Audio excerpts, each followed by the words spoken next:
I was surprised. I was really surprised because I did not even know that I was nominated.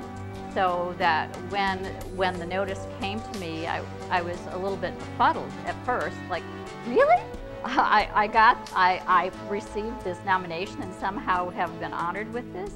So I was totally surprised. The second feeling I had was thrilled and then immediately humbled. Most proud. I think it kind of plays out in two ways for me. I immediately go to the work that I do with children, and I think about the one-on-one contact, and it's rarely visible to the community, but it's so apparent to me that when I am with a child and something occurs and there is insight or the opportunity for growth, or there's some kind of possibility that's opened up to this child in a way that's positive, and it was not there before, I am filled with, I believe it's pride, but there's a lot of joy attached to it as well. I've been very, very proud of the social work influence that I've brought to the National Association for Play Therapy. I was thrilled and delighted to be the first social worker elected to their board and the first ever social work board, national board president in the year 2000.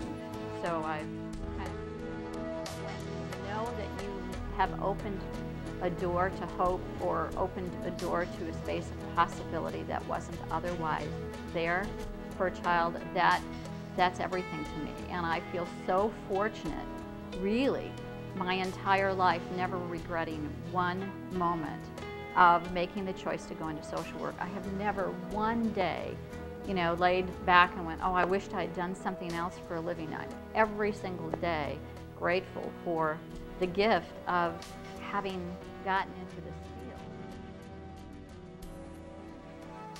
I think the legacy that I hope to leave behind is in the context of the teaching that I do, and that people possibly have gleaned something from what it is that I've taught. I think that, I think if I'm really honest here, I think back to folks that made a difference in my life. And I think back to graduate school most frequently. And there was an instructor by the name of Denise Colburn, and there was another instructor by the name of Ruth Kohler. And Denise Colburn was really in the throes of knowing how to do social work with compassion and care. And Ruth Kohler was really the driving force behind play therapy at Michigan State University. She'd been a student of Virginia Axline. And with the two of them and their influence, I know I gleaned a great deal from them. I paid attention, I watched, I learned. And so I'm hoping folks can have a similar experience with me in terms of students in the field. I really feel like people who treat children should be, at a minimum, exposed to the premise of play therapy. And those folks who treat children should have some education in that in order to meet the child where they can start, which is their language